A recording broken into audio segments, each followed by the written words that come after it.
Hello, everyone. Welcome back to another episode of the BCM Podcast, where we have the M to my right or left, whatever that is, Michael, and then we have Brad down there with the background of "Have you ever shot a dog?" which we can kind of touch upon today, because here we are again, finding ourselves in another political space where another Republican candidate she's not a candidate anymore, but has shot a dog. If you recall, he didn't shoot it, but Mitt Romney had an issue with dogs when he was running for president. So, the governor of Texas, Rick Perry, shot a coyote once on a jog. I heard about that. So, and so, yes. So, welcome. Long-standing tradition in the Republican Party. You might as well keep it going, huh? Want to take your political career? Kill a dog. Exactly. Well. So thank you guys for tuning in. As always, make sure you subscribe, you like, you share, you tell your friends, your family. We love to engage with you guys. So make sure you comment as well while we're talking about this, because this is going to be a very contentious episode. Maybe not contentious, but controversial, because we're going to be talking about some tough topics. And one tough topic, and that one tough topic will be race. I actually have a great question from Cora about race. So maybe that'll be the potpourri. Michael, you didn't tweet out that we're live. I know. I didn't know we were going live, but I'm on it. I got two screens here. So if you see me looking to that way, it's not to show you my better side. It's actually to tweet, typically, because I have a screen over here. And I have a second. I also have a little bit of money, and I have a second screen above me, so I can afford two screens as well. Michael, I know that's what you were trying to say. No. I can't. So. Oh. Here we go. It's already begun. Wonder why that might be. Something systemic. Okay, well, great. Anyway, so as we were going to say, this show is going to be about race, and this conversation, I think it's one we wanted to have for a while, but mainly because of Brad, but it was spurred by a comment that we saw on Twitter that was really interesting, a video we saw on Twitter that was really interesting, but I think it's an issue that kind of keeps getting brought up over and over and over again, and especially now that we are in the midst of these protests on college campuses dealing with, pro-Palestine, pro-Israel, back and forth. I think it's a perfect time for it, a perfect time to kind of bring it all together and have this conversation. Don't you think? Are you allowed to have this conversation with Michael and I? I think the question is, are you guys allowed to have the conversation? And since I am here, yes. Well, you're on the edge. I don't know. Wait, what?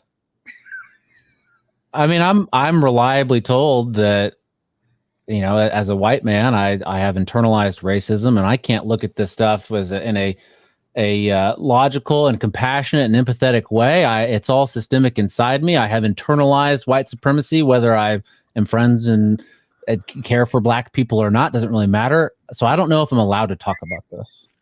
I love how we're not even 5 minutes in and you're like, I have black friends.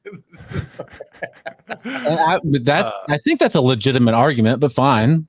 It is. I mean, that is an argument that people always default to when they're, and no one's saying you're racist at all. But when people you are a little bit, but that's fine. No, I'm not. But every time someone gets called racist, they default to, I have black friends. Yeah. Well, I mean, isn't that the mark of a non-racist to have friends of color, whether it be black or brown or Asian or whatever? No, I don't think simply having yellow, but I don't know if that's racist or not. A little bit. I don't know. I don't think having friends of a certain race in and of itself means you are not racist. I don't know how that works. For instance, if I hated black people, how could I possibly have a black friend? You've never experienced, you haven't experienced this. I've experienced this in many instances where people are like, I don't like black people, but you're a good one. And so there are plenty of people who I've had black people say, I don't like white people, but you're a good one. Okay, well that's that person's probably racist. But can black people be racist? Yes. Again, reliably told that they cannot. Who is telling you all of these things? Are you not familiar with what's been going on the past 2 decades? No, do tell. I mean, okay, black people can't be racist because they don't have the systemic power to be racist. That's the argument. I don't know if that was 2 decades ago. What? So I mean, for the past 2 decades, I didn't say, yeah, it's just been going on a long time. Back up a little bit. I think, yes, we're all allowed to have this conversation. So as long as we do it in a thoughtful way, or funny, cracking jokes is cool too. I don't feel uncomfortable about it necessarily. But on the racism, they changed the definition, they being the far left, to not people of color or not, but the people on the far left changed the definition to include you have to have power to. And that's kind of the accepted definition of the Ibrahim X Kendi wing. So under that definition, the oppressed groups cannot actually be racist, and that's what Brad is referring to. I think it's one thing about being can an oppressed group be racist, or can an oppressed group use racism to exert influence or undue influence or discriminatory influence over another group? Now, if you don't have the power to do that, then no, you can't do that. But you can still be racist. Like, you could still hate someone purely because of their race, regardless of where you are on the oppression scale. So yes, anybody can be racist, in my opinion. I mean, Ibram X. Kendi, who wrote the book Anti-Racism and Anti-Racist Baby and all sorts of stuff, whatever, lots of books, right? He has plenty of power, even as a black man, and uses that he uses that power over everyone to change the definitions of words, even, and how they are interpreted in our modern society. What do you define as power? He has more power than I do. What do you define as power? I mean, the ability to change the definition of a word in vast swaths of American minds seems pretty powerful. Right? I mean, sure, but I think it's purely, is he changing the definition for people who don't already agree with him? I think it's people who are inclined to believe what he thinks and says and writes, who then he can have influence over. He gets lots and lots of money to go speak at places and tell people how they're racist and how they need to be anti-racist and how white people are inherently racist. He gets a lot of money to do that. And I'm sure that a lot of those people didn't go into those meetings thinking, oh, I'm against this guy. They probably, whatever this guy says, I need to follow, because otherwise I might get canceled or fired or whatever. Right? Seems pretty powerful. Let me pose a question to the two of you guys, to you fellas.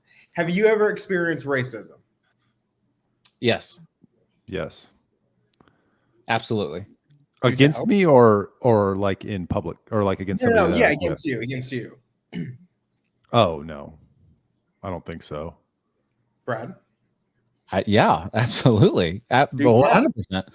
Well, when I lived, the easiest example is when I lived in Japan, where it's 99% Japanese people. People did not treat me like just a regular person there. They assumed a lot of things about me, some negative, some positive. Wink, wink. But it was. I don't even know what that was. What? I don't. No, I don't. Michael gets it. Just think of stereotypes about Japanese men. Okay. So yeah, I absolutely have. I mean, they excluded me from certain things until they, fully trusted and knew that I was, I don't know, a good guy or whatever. And they did it because I was an outsider. And the entire Japanese culture is, there's a huge part of it that is they focus on internal cultures, not external cultures. Okay, so I accept and appreciate your example. And let me reframe the question. Let me reframe the question because I'm curious. I guess in America, in a non-racially homogenous place, have you experienced racism? Trying to think. I've experienced sexual harassment, but I don't know if I've experienced. I think I don't know. People assume. Yes, maybe. I have to think about it for a little bit. Okay. And Michael, your answer is no. I mean, my answer is no. Probably have, but not. I don't. My spidey sense isn't up for it. Whereas I think that's kind of the point you're making is we don't have to think about it. Being white people, and no, that wasn't my point. I was just genuinely curious. Yeah, yeah. Maybe you're not making that point, but I think there's some validity to that. I don't think about it because I haven't had to. Okay, and that would be where people on the left would say, well, that's your privilege. You don't have to think about it, which there's probably a little bit of truth to that. And I, grew up in a racially homogenous area, very white. And I just never thought about it. So if someone disliked me, my assumption would never be it's because I'm a white person. My assumption would be probably in Austin, it's because I'm conservative or libertarian or whatever you want to call me. It would be some other trait, or I'm loud, or I think I know everything. I would never go to race as the reason. Have people dislike me because of race? Maybe. It's possible. Sure. I've experienced it in New Orleans. Really? Yes, 100%. And it was fine. I get it. I'm not mad about it. I don't hold it against, those people, but yeah, for sure. Group of black guys huh? I was gonna say, do you feel comfortable sharing the story? Do I feel? Have you gone through the training or something like that? Look at you. I have. You're so sensitive about racial issues. Yeah, it was Halloween in New Orleans, probably 2010 maybe. And we were out and about. What's the big street there? Bourbon Street. We're out and about around Bourbon Street in our costumes and running into various groups of black men, and they had some opinions, and they were very willing to share that with us. And that was fine. I mean, it was kind of scary at the time, like, ooh, this might not be good. But at the end of the day, nothing happened. What were you dressed as? Not that would matter. Just curious. Oh, is it my fault for the way I was dressed? No. I mean, were you wearing like? What are you saying here, Charles? No, I am genuinely just curious. Are you blaming the victim? Okay. Anyway, so I'm curious because so that is an example, and I appreciate that example. But this conversation was spurred because of a comment made by Charlie Kirk, right? And the comment, which we can play if you'd like, but the gist of it, and I think we probably should play it, but the gist of it was that today many Jews are experiencing what white people have experienced, the hate that white people have experienced over the last decade. And so, correct me if I'm wrong, but you agreed with his sentiment there. I mean, you agreed that white people have experienced a certain amount of hate this last decade. Yeah, I mean, I don't. Those were not my exact words, but generally, yes, I think that there is some discrimination against white people, especially white men. Okay. And I don't want to mischaracterize anything, so please do because this is a conversation. But if you think that that's the case, then I guess what are some examples of that? I understand that there's this kind of broad narrative by progressives today that may try to blame white men for different things, but I don't think that's as widespread. Maybe it is. Please, you just tell me your opinion. Charles, you're not going to hurt my feelings. You don't need to tiptoe around the issue. If anybody should be tiptoeing, I would assume it'd be me or Michael. But the reason I'm tiptoeing is because the conversation isn't so much. It's not about black people. It's about what white people are feeling, and I can't speak to that. Do you want to listen to Charlie Kirk? Sure. Yeah, I can respond. And I have sympathy for American Jews that are very confused. However, I have impatience for American Jews that have put up with the anti-white sentiments the last decade and thought it was perfectly fine. Because guess what, American Jews? You're considered white in the eyes of the Marxists. What? I thought white meant like MAGA Christian people in Oklahoma. No, white means you too. Welcome to the most hated class in America today. And Jews are like, wait, I never thought I was white. I don't identify as white. We're Jewish. You don't get to determine the rules. Many American Jews are shocked that the organizations and the charities that they have been subsidizing want them dead. This is cut 67. I think this is illegal, where they are forbidding Jewish students from going to class. That Jewish kids are being physically prevented from going to class. And I want to make sure this is clear. At the foundational level, this is at UCLA. This is coast to coast. It's because they hate Western civilization, and they have now looped all Jews into the white category. So now Jews are experiencing the hate that we white people have been experiencing the last decade, and we've been warning against. Hey, you know that there's like a lot of venom against white people because of the color of their skin? Too bad. Floydapalooza, BLM, diversity is our strength. And now all of a sudden Jews are saying, this kind of feels like how we got to Auschwitz. This doesn't seem right. And I'm glad they're waking up. And it is how you get to mass murder. It is how you get to elimination.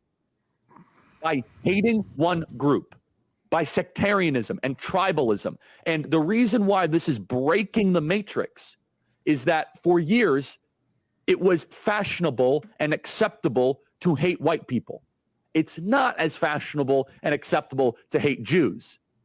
But if you call Jews white, are you then able to hate Jews? There you go. That's what spurred all this. Yeah. Okay.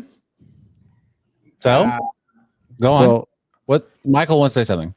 okay. Well, to respond to your previous question before we watched that, which was, have white people, white men in particular, been experiencing, I don't know that I call it racism. Maybe I call it discrimination.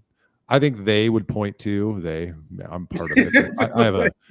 I have a different perspective. I'm not interested in categorizing people into racial groups and saying they all feel this way. So that, let's just caveat it with that. They would say, led by the folks like Jordan Peterson, they would point to DEI hiring as a means of discriminating against white men. They would point to college admissions things as a means of discriminating against white men. They would point to a number of social changes that tried to level the playing field. Well, while you're picking up one group of people, but be it women or people of color or whatever, you're going to have to knock down another. And that just so happens to be white men, because they have the most power and whatever privilege in the country. So they would point to things like that as evidence that for the last decade, white men have been discriminated against. And in all of these things, I think, there's always a grain of truth with all of this. But Charlie Kirk, he's conflating so many issues. I mean, I don't want to take us on a tangent, so I'll just say this and then let Brad or Charles respond to what I said about the discrimination piece. People are protesting and hating the actions of a country, not Jews. They are protesting and hating the actions of a country's military, not a racial group. Those are different, right? Well, I mean, I think that you're probably right, at least to some extent. I think that some people might be protesting the actions of the Israeli government. If I were out there, that's the group that I would fall under, obviously. But, when they chant from the river to the sea, there's a lot of commentary. Do they understand what that means? Are they saying like kill all Jews? I think some of them might be, and whatever. I mean, that's not cool. That's not good. But I don't know if we could put the blanket. None of them they're all just protesting the Israeli military action. Okay. I don't know. I don't know. Let's not go on that tangent. Let's get back to the discrimination thing, and we can talk about, because we're going to talk about the protests a little bit later, but I'll just respond. Yes. I didn't mean all of them. I meant the vast majority of them. Of course, there are people who are racist mixed into the group who are seeing this as an opportunity, but I would suggest the vast majority of the people are protesting the actions of a government, not protesting the existence of a racial group. I don't know that a lot of people are smart enough to know the difference. I mean, I think when you look at the group of people who are protesting, I think you've got, I'd say like half don't know what they're there for. And then of the other half, you probably have a maybe half that are there because they hate Jewish people, and then maybe half who are there who are protesting the actions of government. Maybe it's a little more 60-40 government than Jewish people, but I think it's a mixed bag. I mean, and maybe I'm being generous when I say half don't know why they're there, but some of those videos where they were asking kids why they were there and they couldn't even like articulate the reasoning for being there was interesting. But you're right. I think Charlie Kirk is conflating a lot of things. But I don't know what part, I guess, resonates most with you with what he said, Brad. Well, I think Michael articulated pretty well the DEI system where companies are being rewarded monetarily and severely punished monetarily if they don't follow the DEI structure, which explicitly excludes white people and white men especially. And there's the famous Bloomberg article where, I guess from after the Black Lives Matter protest, S&P 100 added more than 300,000 jobs and 94% went to people of color. I don't know. That kind of seems like there's some pretty systemic discrimination, however you want to call it, against a certain group of people based on their skin color. So what would make you feel differently about that? If there, because some argue that there was a systemic issue that led to a disparity in race before, and this is to correct that.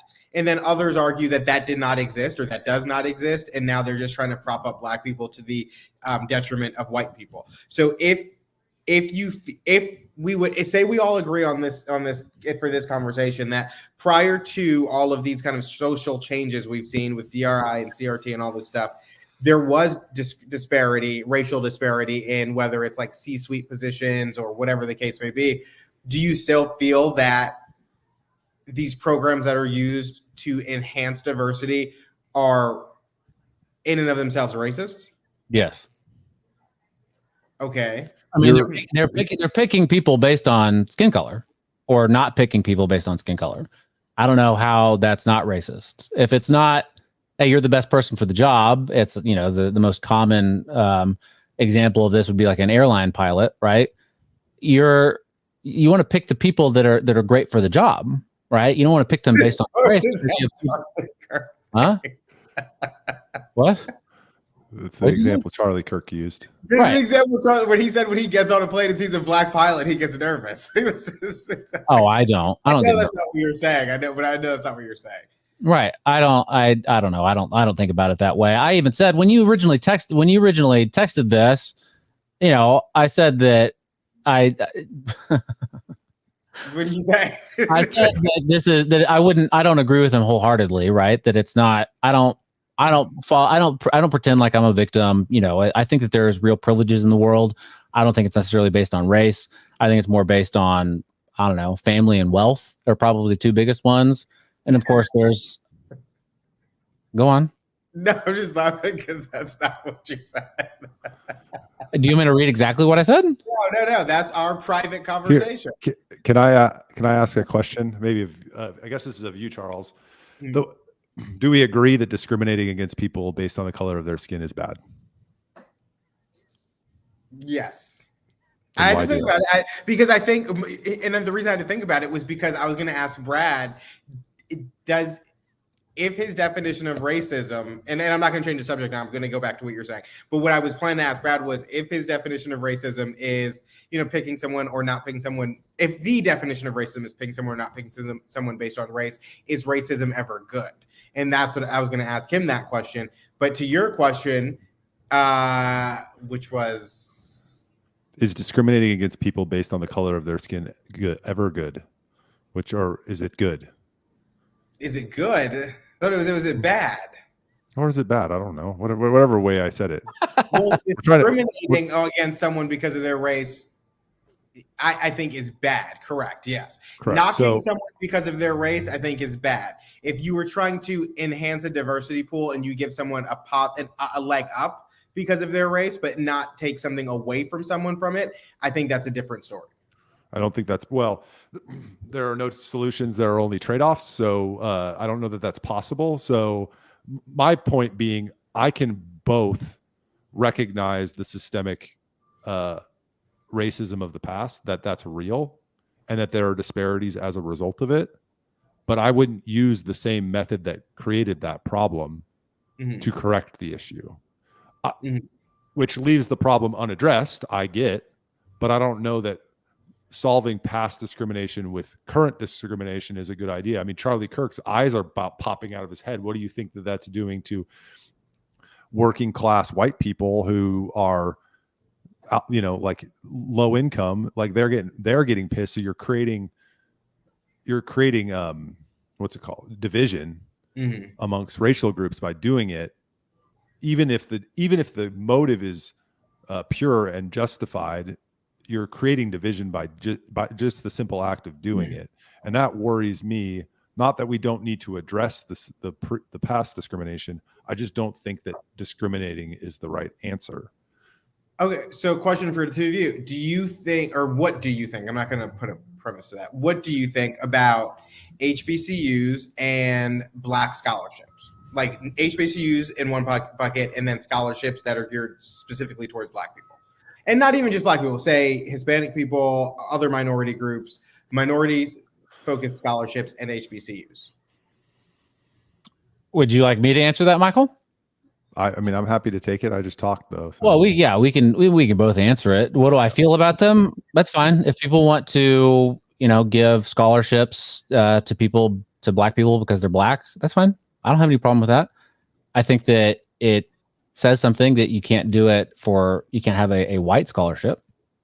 There are plenty of very poor white people that can't get into college because it's unaffordable. So I'm not sure why that's. It seems like there's an imbalance there, at the very least. In HBCUs, historically Black universities. Yeah, because I mean, the ones that don't admit white people at the rate that they admit Black people. Okay. Yeah. Again, I think that's it's basically the same answer. That's fine if that's what they want to do, but there's an obvious imbalance that if there were a university that did the same thing for white people, there would be, I think rightfully so, a huge uproar, right? I get it. I don't think that it's right. I don't think that it's an obvious imbalance. And I'm not railing against historically Black colleges and universities.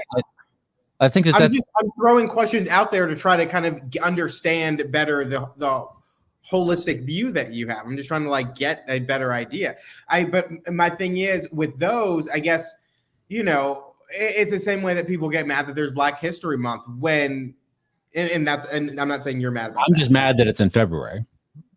It's the shortest month. That's not fair. But when you have an HBCU or Black scholarships that are born out of necessity because Black people did not have those same opportunities at that time, I guess at what point then, at what arbitrary point does it go away? Do you say suddenly we've had enough? Same thing with Black History Month, there's always well, what about White History Month? It's okay, well, sure, but I don't know about you guys, but when I was in school, K through 12, they did not include, and they didn't go to a great length to exclude, but Black, inventors and historical figures weren't included in the conversation to the extent that white ones were. And so when Black History Month came around, that's when you learned about them. And so, or the majority of them, that weren't Martin Luther King, Malcolm X, and, making Marcus Garvey. And so when I hear people. You said Martin Luther who? Martin Luther King. Who's that? I haven't heard of him. So when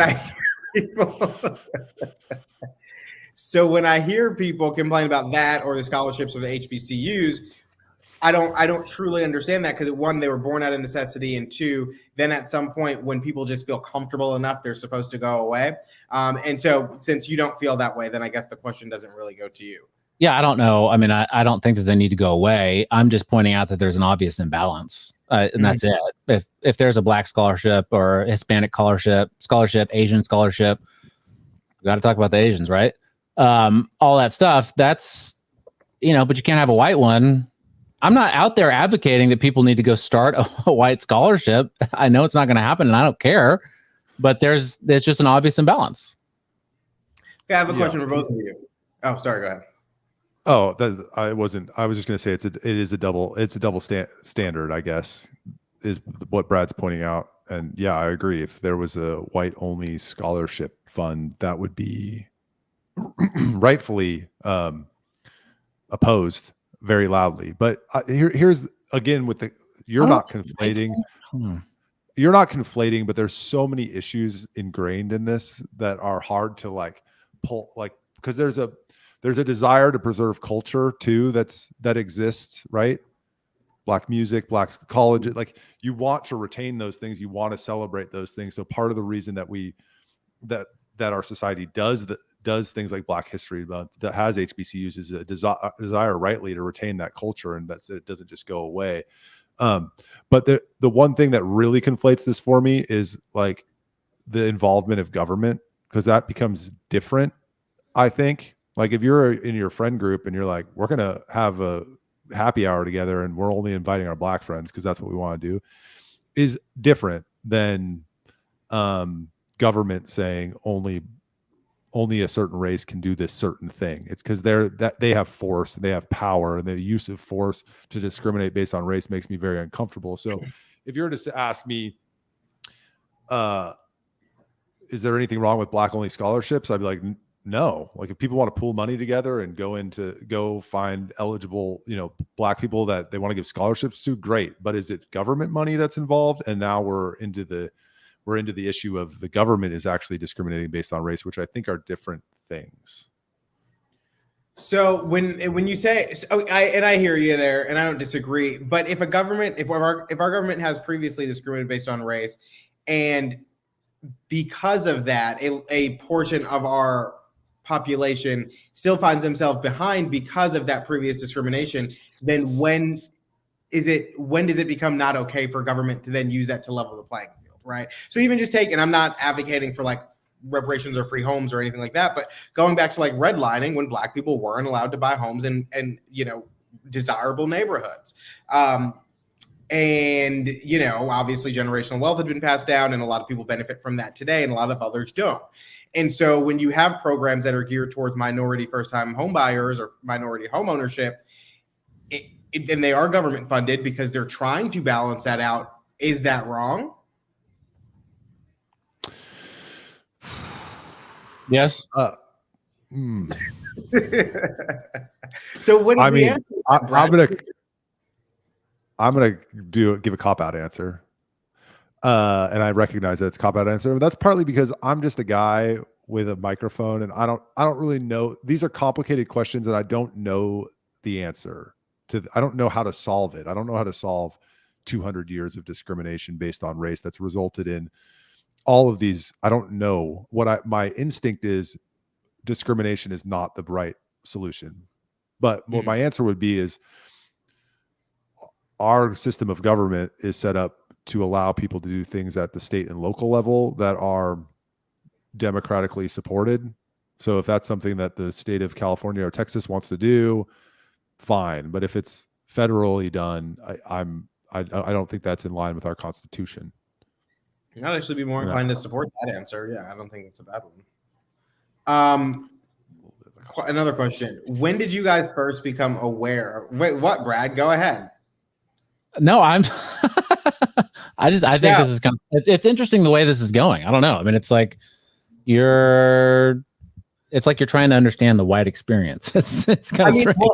Well, I mean, that's the point of this, right? Charlie Kirk has said for the past 10 years, white people have been kind of the most oppressed group in America. And so, I'm trying to understand where he's coming from. I don't think I agree on its face, but I'm trying to see if you guys are going to say things that kind of open my mind to something that I don't recognize.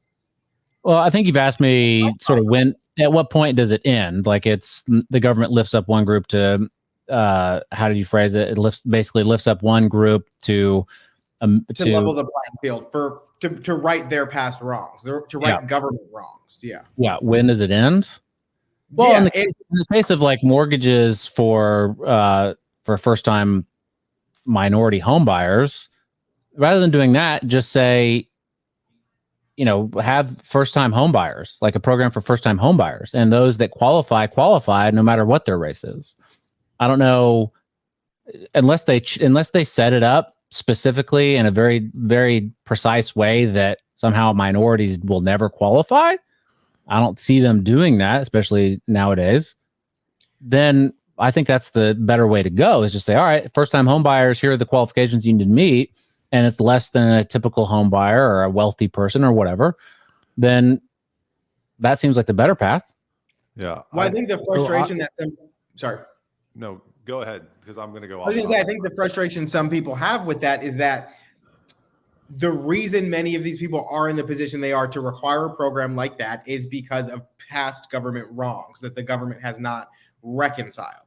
And so to create a program like that is just open to everyone when you have not reconciled that issue with that one group does not fix that issue. I think that's where a lot of people come at this from. It's like, if we were kept out of the market for so long and all these people gained wealth for 6 decades because of that, now we are and not now, but 30, 40 years ago entering that market.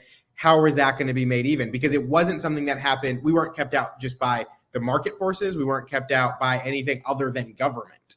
And so I think that's where people are like, okay, well, some wrong has to be made right in this situation. I don't know. I mean, it's because also with the reparations argument, it's almost like, so for the program that you just said, it's almost like, well, forget about the past and we're just going to start now. And that's what some people are saying about the reparations argument. It's like, forget about the past. It is what it is. Like, let's just start fresh. And so I think that's the other side of that people push back against. I think that's the best option given the situation, probably. What? Not forget about it, but don't replicate it. Mm-hmm. Don't do the same thing. Figure out different ways that don't require discrimination based on the race. But here's where you're probably not going to glean any helpful information to understanding Charlie Kirk from me, because I don't agree with his statement. I think the group that's been discriminated against the most in the last 10 years is coal miners in West Virginia, black, brown, and white. Like, I don't think it's a racial group. I think it's a class issue that have received the greatest hardship in the last 10 years. Michael's a Marxist. Is not argue with me. My solution is not communism. My solution is getting rid of rampant corruption in the federal government. But the people that have had the hardest time the last 10 years cross the spectrum in terms of their race, in my opinion. So I don't agree with his statement. I agree too. I agree with you on that I feel like it is not something that is purely based on race. And I that's why I genuinely have not understood the arguments in recent years of white guys being like, we're the most oppressed group in America. I've heard it from many people. I've seen it. And I never really was like, I didn't get it, And so, and I kind of still don't. I mean, I will concede that some of the programs that they're doing are going very far in terms of wanting to quote unquote level the playing field when it's not necessarily leveling the playing field. It's trying to get back at people. But I still struggle to get to the place of seeing as white people as the most oppressed, or white men as the most oppressive group. Let me ask a question real quick. Charles, you're going into a random election for state house or whatever. No, you're voting. Okay. Or you're consulting, we'll say. Okay. And it's a woman versus a man, and you don't know anything else. Who has the advantage? The woman. Why? I think just because of natural stereotypes and how you view candidates. I mean, I also think that I do think that when you put race in the mix, though, it changes. Depends on where you are. Depends on where you are. And when you put names. In our election, and Harris County election in 2022 election, the only judges to lose their reelection were black judges with ethnic sounding names. Those are the only ones to lose their reelection campaigns. And so I think when you add all these other factors in, but I think if it's just man, woman, who cares what color, we're ignoring that for the time being, then I would say the woman has the advantage for sure. Because of stereotypes. I think Bill Cosby had a bit about ethnic sounding names for black people. And I'm not going to repeat it because I'm not Bill Cosby.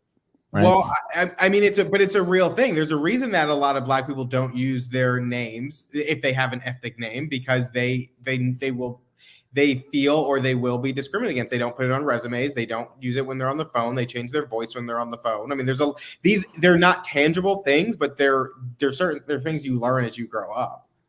Am I speaking to Charles Blain, or is there another name that I should know about? I mean, I have an ethnic sounding middle name, but what is it? It's Jervon. Jervon. Yeah. I think if someone said, "Hey, I'm going to invite my friend Jervon over," I might assume that's a black person. Maybe. Probably, yeah. Probably, I think so. Can I do a little bit of potpourri? It's on topic. Sure. Okay, I'm going to share my screen. Now, this is real. I'm not going to just read it because I don't want you to think that I'm making it up. But this is a question from Quora. Everyone knows Quora, where you go on and ask questions and people. Yeah, you went on and wrote this on Quora. I did not do that, and you'll see why I didn't do that. But I think that it's a good question for you, Charles. So it says, the question is, my black girlfriend wants me to call her the N-word in the bedroom. Is that okay? And then there's a related question. My black wife wants me, a white man, to call her the N-word, specifically in bitch during sex. What should I do? Charles? Michael? You do it, right? I don't know. If I was in that situation, I don't know what I would do. I would feel kind of uncomfortable, even though she's giving me the pass to do it, the in pass, as they call it. Charles, you're the only one that can answer this. No, because it's a white person asking other white people, I think. So no, I don't think I can. Well, I'm a white person asking a black man right now. And I want to know, if I were to ever have a black girlfriend and she asked me this, what do I do? I would probably, I'd say that you should say no and maybe have a conversation and try to understand why. It's what she's into. She's into, I don't know, perceived power dynamics. There's probably some other issues there then. If that's, yeah, I'd probably err on the side of no, and maybe let's have a conversation about this. Can I say, all right, I'm not going to do that, but I can touch your hair? Is that bad? Michael? I mean, I think if she's asking you to do it, I mean, come on, guys. Give her what she wants, I guess. You gotta give her what. This is how she gets off, Charles. What am I supposed to do? I gotta please. Being degraded and called bad names, then there's a psychological issue. If being degraded is your thing, there's probably maybe she doesn't view it as degrading. I'm sure that you have called your black friends the N-word before in a non-degrading way. I don't know. Yeah. No. I don't use the not because I have some sort of seen you use it jokingly. I don't know, but you said it in a text jokingly, and you said that's what Brad would say. Oh yeah, well yes, that's yes. I don't have a moral issue with using the word. It's just not a word that I use. It's not it's not in my immediate vocabulary when I come to. Okay, well, you get the point. You probably know people that have used it in a non-disparaging way. In a non-degrading way. But that's not. Maybe she doesn't view it as degrading. No. But she is asking because if you notice the N and then there was star, and then there was a hard ER at the end. So yes, it is. She didn't write that. The white man did. And he didn't want to get in trouble for writing the word. It's a heck of a potpourri. Got to clear the air a little bit. You know. Did it clear the made the air more thick. Okay. Getting raunchy. All right. Let's talk about those protests. Are we done? Are you satisfied with the conversation? Are there any other questions? I mean, we can always do the protests at another time. I enjoyed the conversation. I do think that there are still Michael gets it. I think Brad, I don't know that you didn't even let me say get what you didn't before you rolled your eyes. I don't think that there's like a connection between a lot of things that get us to this point today. And I think this is why some people make the argument about, again, reparations or about some sort of like housing things. And it's because, for instance, like going back to the redlining thing. So you have redlining. You can't have a house in a desirable neighborhood. At some point, there are government buyouts where they pay you a fraction of the cost of that actual house, and then they take your house. You don't have money.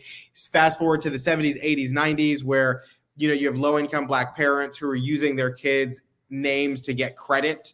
And so by the time that kid turns 18, they have ruined credit. And so then now what is that kid? So there's all these things that kind of continue to add up that I think initiated from the government-imposed disparity. Mm-hmm. And because of that, I struggle to agree with you that trying to level the playing fields should be considered racist. I think that's where I can't get behind yet. It's because most of the stuff is a government problem. It all started with government, and then there were societal and social things that came from that because of that government initiated problem. And so I can't agree that using government to alleviate the problem today is racist. I mean, I am open to solutions. Well, I don't have a solution. That's the problem. To quote unquote level the playing field. You could target geographically other things that are not so overtly discriminatory based on race, but I'm open to solutions because I recognize that all the things you just said are true. I don't know how people would disagree with it. Sure, there are exceptions. Michelle Obama has more power and privilege than tweaker in like rural West Virginia who happens to be white, right? But I'm open to solutions. I just don't know what they are, and I'm very uncomfortable with them being solutions using the behavior that created the problem in the past. And I don't like the division that's being created and amplified about race over the last, I don't know, 10 years, I guess. It seems like we're getting more focused on race when I thought our goal was to be less focused on it. And I agree with that because I feel like in the 90s, it wasn't a conversation. I feel like everybody was fine. Even in the early 2000s, was not an issue that I had to deal with. One of the questions I was going to ask you guys before is when you guys first became aware of race as a thing. And, you know, growing up in the 90s and early 2010s, like, sure, I was aware I was black, but it wasn't like all this racial animosity that you see every day today. Yeah. Well, I think I was aware in elementary school. Yeah. There was a black kid that went to our elementary school, and his name was Jordan Jones, I think it was. And it was just happened to be a pretty white school. Otherwise, I mean, there was other black kids, of course, but that was the one that was in my class, right? And so that's when it was kind of like, oh, that's different. But I mean, there was no like, you can't play with us. We were all friends. It was not a big deal. But it was just something you noticed because it was uncommon. It was uncommon. It was especially noticeable in the locker rooms. Early child. I said I grew up. Guys, don't act like that. Stop it. Oh, I said I grew up in a racially homogenous, very white area. That was like my post 10, but prior to 10, until I was 9, I grew up in this California, San Francisco Bay Area, and my school was, half Hispanic. I was in bilingual class. So on Mondays we'd speak in English, and then on Tuesdays we'd speak in. So I was very aware of it at a young age, even though you speak Spanish. I can get around. Okay. But no, I stopped after I was 9. I was close to fluent when I was very young, but then when we moved, Spanish was not spoken, and I lost it. But I can understand it and speak it a little bit. We should do a whole episode in Spanish. Good fucking luck. Do you speak Spanish, Charles? Enough to get around, but not anywhere near fluent. So, all right. So Charles has a hard stop. Like, do we want to do anything on the protests, or are we just gonna end it here? Up to you guys. We can save the protest for next week. Okay. Right. They'll still be ongoing. Yeah. Yeah. Maybe more kids will have been arrested by then. So Charles can explain why he sides with the protesters. Spare me, okay? I don't side with these. I think in this case, it's going to be me. That should tee it up for next week then. Michael and his protesting friends, will he be arrested between now and next Friday? Time will tell. Well, will I say that one of the things that Congress just made illegal between now and then? I don't know. Probably. Can't say. You can't compare what the Israelis are doing to Nazism. You can't, like, there's that bill they passed. Obviously, I want to talk about this, but let's talk about it next. Well, I mean, I do think it is. You do enter a scary territory where your Congress is saying like what you can and cannot say. I mean, I know we've been past that scary territory for a while, but it is, quite alarming. Well, I thought this was a good conversation. Any major takeaways about race, Brad? I still don't know if she asks if I get to say it. I don't know. Michael? No, I enjoyed it. Nothing super big that takeaway. I think that what people need to recognize is like there's a grain of truth. When people are upset about something, mad, feel discriminated against, there's a reason why. They're not just making it up. And I think it's incumbent on all of us to try to understand, even if we disagree. Sometimes I just try to do it. I just try to understand what people are saying and where it comes from. And sometimes people are making it up, though. Sometimes, of course. I mean, I think speaking in absolute. I think it happens pretty often. I mean, when the DPS came to Austin to sort of assist APD, and I guess because APD is so understaffed, it was widely cited as very racist because DPS was going and patrolling areas that are mostly minority neighborhoods. But it was revealed that they chose those areas because that's where the highest volume of 911 calls had been coming from. Right. So people were making up the fact that it was racist. There was not discrimination happening. These people were calling 911 as their only means of protecting themselves, and we're not getting the protection that they pay for, that they feel like they deserve when they do. And the state came in and tried to remedy that, and they got called racist and discriminatory in the process. And that's not an uncommon feeling. I think people make it up all the time. And I think Charlie Kirk even is maybe making it up, at least to some extent. Charlie Kirk, of all people, is doing just fine. Not that he's talking about himself. I can understand where he's coming from in some sense, but I don't know that I agree. I don't agree 100%. And at the end of the day, okay, well, quit whining about it and do something. Yeah. Like, go get a better job, go educate, you go start a company, go do what you need to do. I think you hit the nail on the head. I mean, I think, the only one thing left to say on that.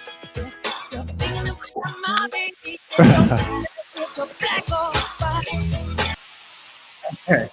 That was a great way to end the show. Good call. No, this is a good conversation. I appreciate it. No one said anything too crazy. I thought it was very productive. And if more conversations about race could be like this, I think we'd, probably not make it very far, but, we might be a little better than where we are today. So thank you guys for tuning in. Thank you guys for joining this conversation. Let's do another one about this. Like the next time somebody, like there's another racial issue, like we should have it again. We should do this again. Happy to. Michael, next week too. Next week. I'm sure Michael has a lot to say.